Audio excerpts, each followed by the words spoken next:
And welcome to Crusher Convo, where we're crushing the conversation one episode at a time. I had the amazing opportunity to sit down with Mike McMahan, the creator of Star Trek Lower Decks. And not only did we gush about the show, but we also gushed about the Crushers. So here's my interview with Mike. I hope you enjoy.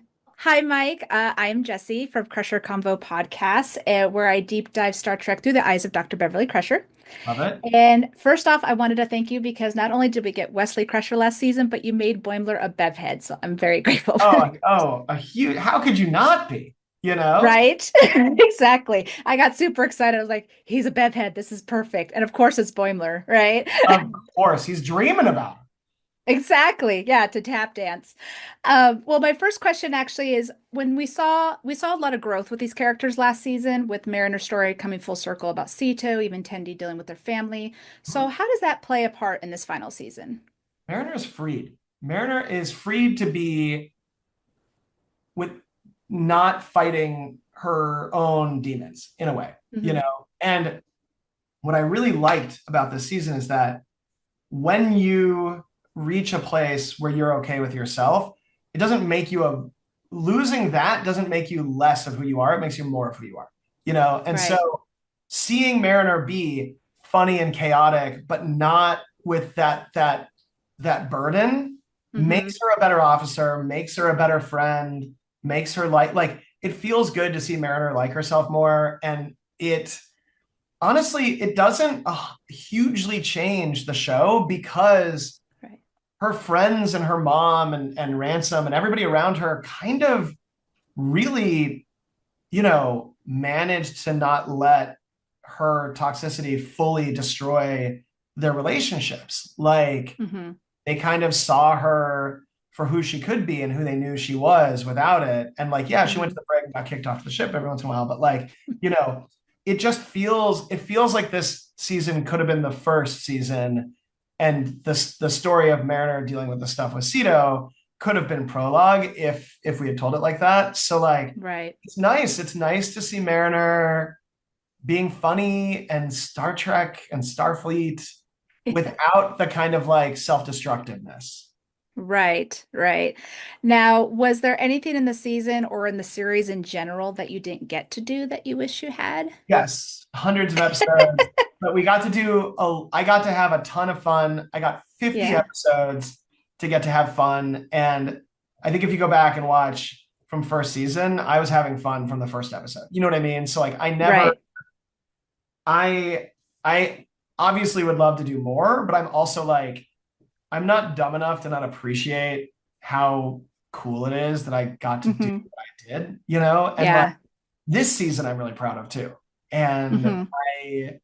I don't know, like I went from being a guy who just absolutely to his core was confident that I would never get to make a Star Trek to getting to do 50 animated Star Treks and a short trek. You know what I mean? So like Yeah.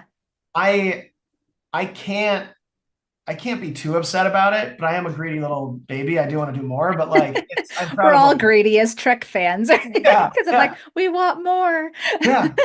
Yeah, I'd love to do movies and I'd love to do spin-offs and more animated stuff and maybe live action, but like you know, I can't that doesn't diminish what we did and how much I Hmm. love it. Yeah. Now, I actually just joined Trek in 2022. Oh, nice. So I never grew up with Star Trek or anything. I kind of got in 2022 because my husband's a huge fan, Love that. and I was pretty spoiled because then Picard was coming out. There was Lower Decks, there's Discovery, and I Yeah. was like, "There's all this new Trek that I could just eat up." Was TNG your Trek, or was it like? Yeah, TNG was my track, and then Voyager, and then later in life watched all of TOS, like watched the rest of it. I also saw from Star Trek 6 on, I saw every movie in theaters, so like that was Hmm. big for me. And the I think like it's kind of like reading an old book again when you get a little bit older, you get different stuff out of it that like Yeah, Deep Space Nine now is very different for me than Deep Space Nine when I was younger. And right. when I went to college, I had no TV, and I was born in the '80s, so shocker, internet video didn't exist yet, kids. No, So it didn't. I didn't see Enterprise until it was wrapped, and I went back and saw the whole thing because it was airing when I was in college. So like Hmm. um, getting to experience that was a huge. I'm a big Enterprise fan because of that, because it was like, oh my God, one extra Star Trek for me that I didn't get to see, Yeah. HD, which was really cool at the time. Um, but yeah, so yeah, TNG was my main. That's the one I kind of grew up on, and then Voyager was the one like right before I graduated high school. Awesome. Awesome. Yeah, I just finished Voyager actually, because I was trying to go in order and I'm into Enterprise, but then I was like, I'm just gonna go ahead and jump and I saw already Strange New Worlds and Lower Decks and Prodigy. I was like, I'm not gonna miss that, but I'll go back to the original soon. Now, in New York Comic Con that you were just at, you said that an animated or live action movie could be possible. Which Yeah. is great because I think that those old scientists from Strange New Worlds is like literally one of the best Trek ever in history. And so if you had that opportunity, would you want to bring in other legacy characters, a certain doctor, perhaps?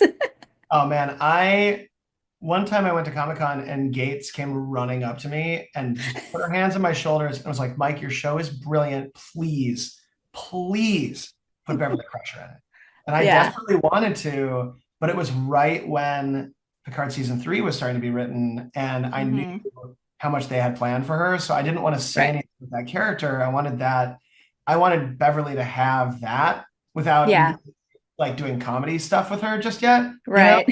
And then I thought I was going to get more seasons, but I definitely wanted to pull her in, and then I didn't get to, which was annoying, but not Hmm. not tragic, obviously. Right. The For a movie, it's so funny because it's like, as a show creator, I would love to do a live action movie with an all new cast that our guys are a part of, but they're not maybe the highlight of, but they are like, Hmm. because I want to build out that world and the kind of like character lexicon of Trek. There's also a part of me that's like, I'd love just to do a live action movie with all of our cast, or a Hmm. live action series with all of our cast, or a limited series. At the same time, like these characters have always existed in animated form for me. Yeah. And it's not just Tawny and Jack and Eugene and Noel and everybody, but it's also, Barry Kelly, our supervising director, and the character designers, and all of the, Hmm. Nolan Obena, our lead artist, like our art director. Like, this show really is like, I know the live action episode worked really, really well and it was awesome. Yeah. But like for me and its very DNA, all of these brains making it and all of these talented artists making it is so important to Lower Hmm. Decks and the characters, that like a really cool big 2D animated but still expensive like long form animated movie. Like, my pitch for that is, look at our movie episodes. Like, we have a blast in those. Imagine if we had the budget and the time and the support to do a full big animated Lower Decks movie. That'd be awesome. Oh, absolutely. No, that I think everyone would jump to that. And I know Gates would be like, I'm in. Oh, I love that. Gates She'll rules. be the first one to sign up. She's so funny. She and Tawny are such pals. Like, Seriously, they love hanging out. It's so cute. they are friendship goals. Like Yes. it, Yeah. it, it literally it used to be Sir Patrick Stewart and Sir Ian McKellen, and they took over. Like Yes. I Yes. think Gates The and Tawny new took Stuart over. The McCallum.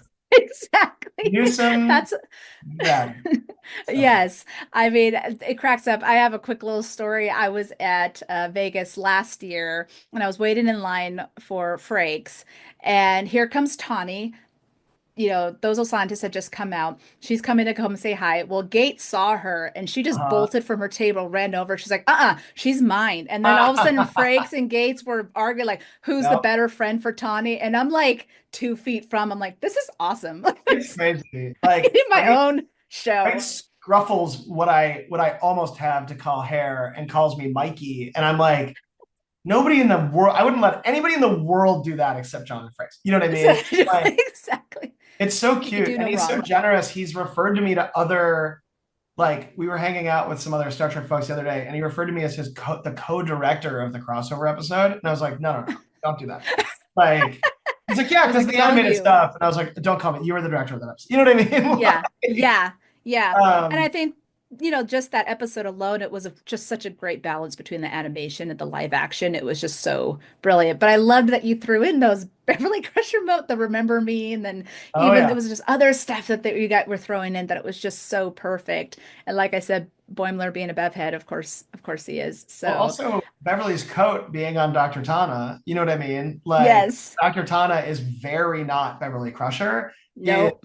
you keep Beverly Crusher in mind to make sure to counter and write Tana as like some sort of synthesis of like a hyper version of Pulaski and Bones, kind of, like I don't Yeah. know. It's Starfleet Medical is fun. It's fun to Oh write yeah. and it's fun to see. And I love that also, she's an orange cat, Mhm. and Beverly had the red hair. And I was like, this Yeah. is totally an homage to Beverly And Crusher. to Emrys from the original animated series, the cat Oh, yeah, that's adaptation. right. Yeah. That's right. I So, actually haven't seen TAS yet. I oh, saw it's two of, fun. yeah, I know, I know. It's just, There's a I lot. You're new. sort You're of new. got it. I know there's so much. I was like, there's only 900 episodes. I'll Yeah, catch up. yeah, hardly anything. No big deal. Plus, then you're gonna have But to watch all of Stargate, and then Stargate Atlantis, and then I heard. Farscape. Mm, No, trust me, I already have a friend that is all like, okay, next we're going to be doing this. I was like, can I get the Trek first, please? oh no, we need all of But it then like we there's, had in the '90s. We had all of it at once. X Files. I missed it. I'm 30 years behind, unfortunately. So funny. But then there's me just rewatching TNG over and over I again. know, I know. It's hard not to. It's hard not to. It's hard not to. It isn't. So I actually have one final question for you. So Sure. what one word can you describe your time creating Lower Decks? One word. Um, Challenging-esque.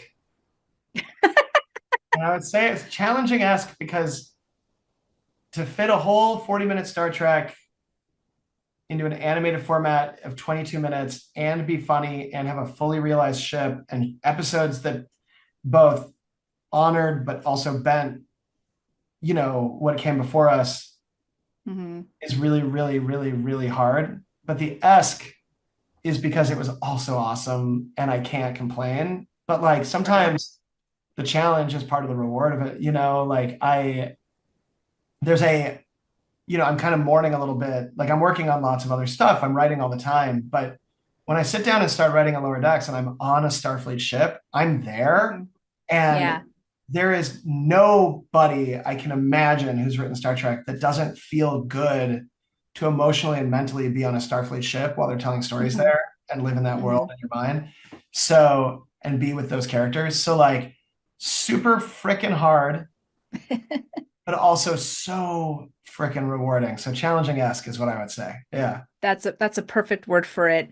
I had an interview with Aaron Walke after Prodigy had come out, and I think what's been amazing with you guys, at the helm of these new Trek shows is that you guys are fans and you Mhm. understand the assignment, right? You Yeah. understand just what, we've wanted all of these years, and the older Treks are special to us for all different Of course. reasons, but you guys are bringing it to life, and it's more than just nostalgia, but it's a part of the story. Yeah. Yeah. As much as I wished Beverly Crusher showed up, I was like, I think at this time she's either pregnant with Jack or hiding with the baby She's at like, this yeah, moment. she's not officially in Starfleet anymore, I think. She's like on her No, own doing like, yeah, because it was yeah, really important to me that we set everything and that the other show's timelines that it all made sense, So like, yeah.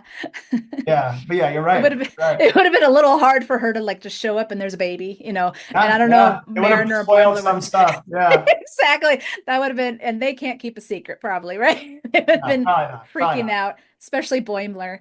But you know what? I want to thank you, Mike. This series is truly a magical show and one Oh, of the thank you. best out there, I think. I mean, my daughter can does not like Star Trek, and she watched Lower Decks. Really? Mine did. My son So watched it too. He's 10 and he's like, never watched another Star Trek. And he's like, oh, I love this. I like Star Trek. yeah, I'm a Star Trek fan. Yeah. Yeah, and she has a Geordie bear. Like that's Oh, that's so cute. So do I. I'm she looking at was all mine. like, I was. But you know what you guys don't have though is I have Puppetcation. Oh, turn Oh, him I into a never got to puppet. see him. I just saw that there was like a few left online. I was like, I'm buying one, and she was so excited. It's in her room. But like that's literally the only Trek. If I talk about anything else, she's like, "No, mom, I'm good." That's cool though. Everybody's allowed to have their own track. I love that. Exactly. Well, tell her I Yes. said hi and I said thank you. I will. And we just appreciate everything from, the casting crew and everything you did for us. So, and thank you for taking your time with me today. I really appreciate it. It was nice. I love talking about the show. I love talking to people who love the show. So thank you so much for watching and for crusher convoy. Yeah, we crushed the conversation is how I say it. I So love it. Perfect. there it is, guys. As Mike said, it's so nice to talk to others about Star Trek and our love for the franchise. As you know, Lower Decks is not a typical Star Trek show, but in my opinion, it's one of the best out there. And of course, don't forget that I will be doing a react and review of the final season of Lower Decks. So don't forget to like and subscribe on my YouTube channel and meet me every Friday at 5 p.m. Pacific Standard Time. Also, and don't forget that Trek Talks is coming that benefits the Hollywood Food Coalition. It's on January 18th. And you can get all their information at trektalks.net. Follow them on the socials at trek_talks. And their YouTube channel is now at Trek Talks Telethon. And of course, you can buy Crusher Combo merch at TeePublic. You can listen to past episodes in the audio version on your favorite podcast app, either on Apple Podcasts, Spotify, or Good Pods. You can be a Patreon member for as low as $3 a month. You can buy me a coffee by scanning that code on the top right corner.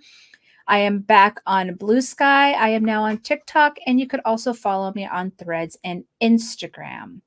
Well, guys, I had loads of fun talking with Mike. I hope you join me on Fridays while I deep dive the final season, and I hope to see you guys around. Live long and prosper. Crusher out.